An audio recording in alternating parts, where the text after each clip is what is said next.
Mizutsune? Did I touch a nerve?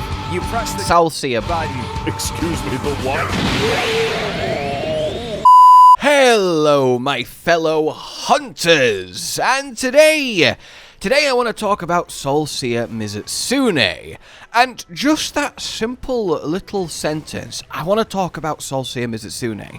The fact that I can say that, and it's an accurate thing when it comes to wilds, despite wilds not having Soulseer Mizutsune, but also technically having Soulseer Mizutsune is an absolute game changer, because this is one of the most genius and simultaneously badass yet technically kinda lore ecology friendly changes, additions to a base monster, I think for me maybe ever in Monster Hunter. Essentially, we have had 2 monsters added to the game, despite only 1 monster being added to the game. Now don't get me wrong, in a world where we get Mizutsune, its own monster, and then we get a separate Soulseer Mizutsune that looks like Soulseer does, and does what Soulseer does from the start, with the initial sort of blind phase, wandering around until you pop a bubble and make it go crazy I see you mode. Of course that's better, it's also 2 different armor sets, Soulseer weapons, yada yada. But in the world where we were only allowed 1 new monster, and instead of being like, do we add Mizutsune or do we just immediately jump to Soulseer, someone went, yes, that is so cool, because it opens up a world of potential. And what do I mean by that? Well, of course, Soulseer Mizutsune is a deviant. Deviants are unique individual monsters that something has happened to, they've gone through something, they've experienced something, they've done something that has forever changed them, and they have become ridiculously powerful because of it. In Soulseer's case, well, it's been blinded, likely in a fight with a Zinogre, the Mizutsune's natural enemy, and because of that, it's had to rely on its other senses. Chiefly, that results in essentially bubble location. If you pop a bubble near a Soulseer Mizutsune, it knows that you have to be where that bubble was, and so it unleashes hell upon where that pop happened. And it has started feeding on burst arowana, a explosively rupturing fish, and that has kind of mixed into its bubble foam to create the blue fire bubbles.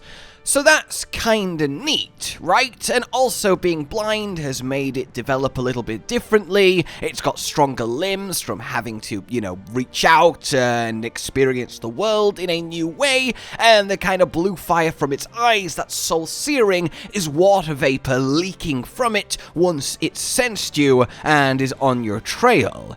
In any case, there is a lot of stuff on that list that doesn't quite make as much sense to just spontaneously happen in a fight, but the vacuum of, you have blinded this Mizutsune, it is being blind that gives Soulseer its true power. Well, how about we make it if you blind a Mizutsune through head breaks, well, it becomes a Soulseer, or a pseudo-Soulseer, Soulseer-like, diet Soulseer. I think that is so simple and beautiful, because we have mechanically Mizutsune that's got really weak tasty head zones, but you break it twice and literally you do blind the Mizutsune, and now suddenly you have to deal with a much more difficult fight as almost punishment for abusing those oh so suspiciously good hit zones. It both mechanically and thematically, in my mind, is an absolutely slam dunk, and it really elevates what would have been just kind of a fine monster edition in my eyes, chiefly because of what it represents. And the thing is, if we look at Monster Hunter history, especially recent 5th gen onwards history, the idea of monsters changing or gaining things as the fight goes on for various reasons isn't exactly new or groundbreaking. Part-breaking, if we focus on that then, has always affected things, even as far back as, initial Monster Hunter. A cut tail is inherently shorter, so tail-based attacks have less reach. Simple, right? It changes the fight a little bit, but it's not like becoming a new form. Something in Wilds, actually, Rathian, when you cut its tail, finally that means you don't get poison from backflips because the poison spikes are on the end of the tail and you've cut them off. That's a long-awaited, lovely change to see actually occur.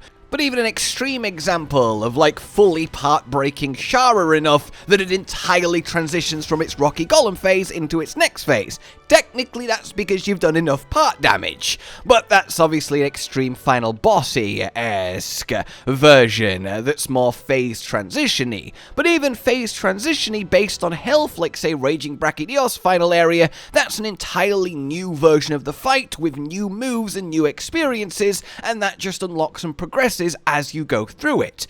A monster having different moves, alternate moves, different visuals, entirely new kits based on something you've done, either enough damage or breaks or location or the flow of the hunt, is really, really cool to me and always has been since we've started having it implemented. Even something as simple as gaining a single attack based on health is really nice and can change up the flow of battle. Gypsaros is an easy low-tier example. It will only do its fake death attack once it gets low enough to justify faking a death. That's a nice little punctuation point that you remember from that fight. I think one of the greatest examples of this kind of thing from very recent Monster Hunter is the final monster of Sunbreak, Primordial Malzeno, who very much embodies that phase health state change when new moves and attacks and variances and pressure and speed and difficulty build up throughout the encounter, starting off with the pure white, descending into the full-on devil aesthetic and the ridiculous pain that comes with that. That is essentially just a normal monster, right? It's not a final boss, it's not a special arena, it's just Primordial Malzeno doing his thing wherever he is. And I think that's a really good example of something almost similar to the Soulseerness of Mizutsune.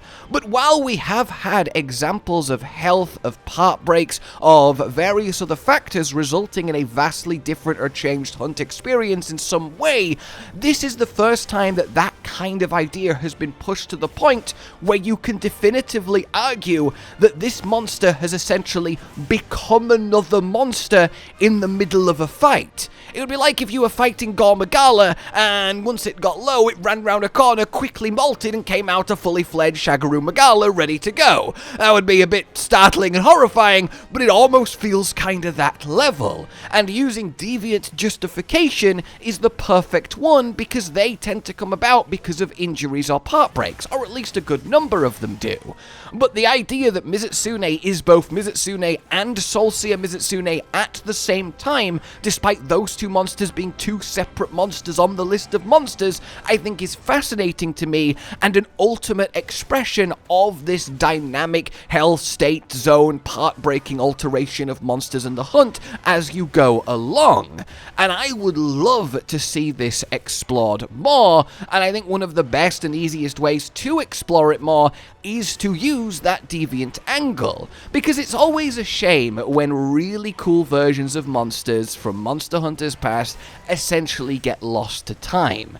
There are a lot that's going to happen to. Final bosses we'll never see again. Deviants you would have thought until now we would never see again, because they don't make sense to just sort of pop up and exist outside of something like a future Generations Ultimate-esque special game of just putting all of the monsters because it's fun. Who needs justification? We have seen and they have said that they choose monsters based on a lot of factors, but one of those factors is what makes sense in the world that they have crafted for the Monster Hunter game that is being made. So while they couldn't justify, normal Soulseer existing, they could justify having this Soulseer omen when you meet the criteria. And you can legitimately kill Mizutsune the entire way from 100 to dead without triggering Soulseer mode by just not breaking its head / blinding it, which is the perfect level of detail that you want in mainline Monster Hunter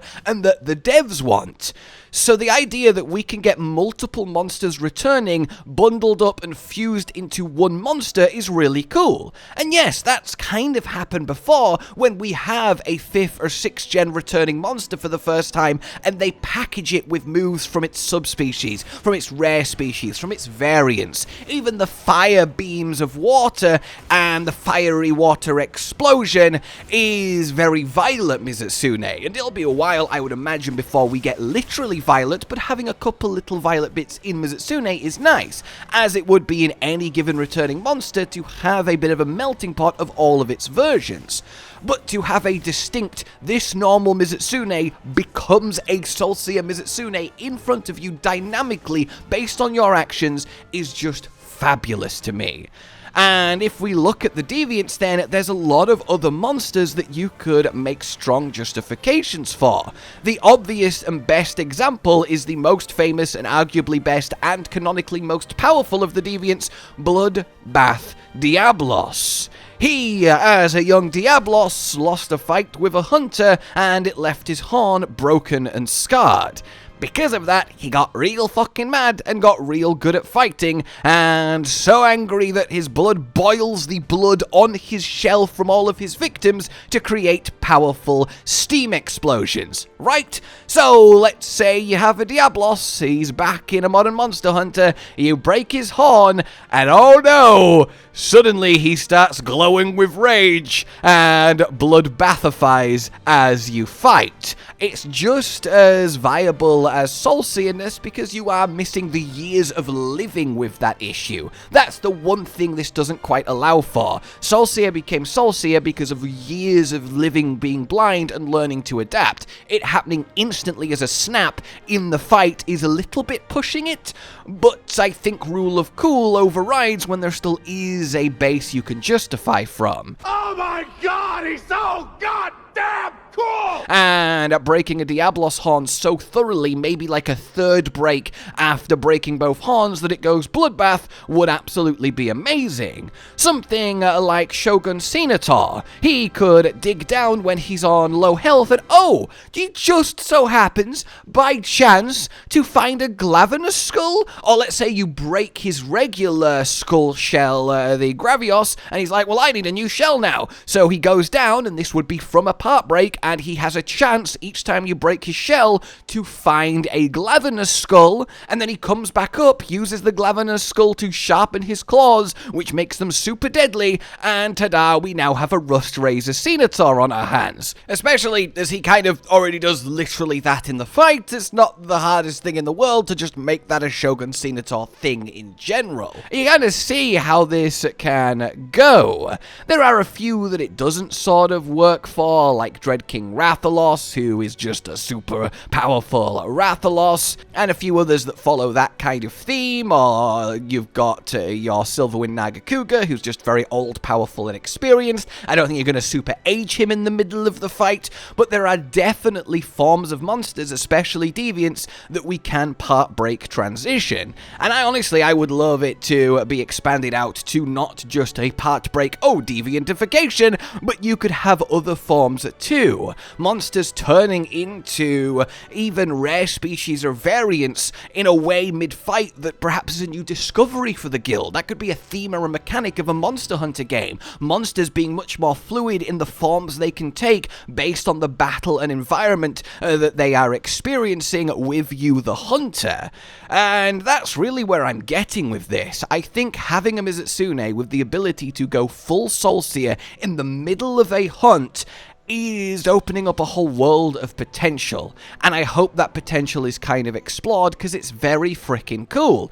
Ultimately, you could do a world in which if you kill Mizutsune without triggering Soulseer, you get one armor set, and if you kill Mizutsune with triggering Soulseer, you get a different one. That's kind of extreme, but imagine how interesting that would be, because now it's gone Soulseer mode, it secretes a different type of bubble foam, and that can help create different equipment, yada yada. I think there really is a lot to look into, and I hope that Mizutsune isn't just a kind of one-off, one and done. That was fun, and we do see more regular monsters getting these stark transformations in just Monster Hunter as a thing, whether a new transformation or a homage or a version of an old one. But that pretty much is my piece on all this, and I would love to know what you guys think too, and any suggestions or ideas you have on this topic. For now though, like if you enjoyed this, subscribe and hit the bell for more, consider supporting the future of the channel on Patreon down below, and until we meet again, a goodbye. Josh, Cotton, and Hollow with the videos, dropping the humor like a hammer on your tippy toes, bringing entertainment on a daily arrangement to take our insanity and turn it into entertainment. Yes, I said entertainment twice, to reiterate that it is nice to look into your faces on a mostly daily basis when you let us in your homes to make the whole world a stage. Goodbye.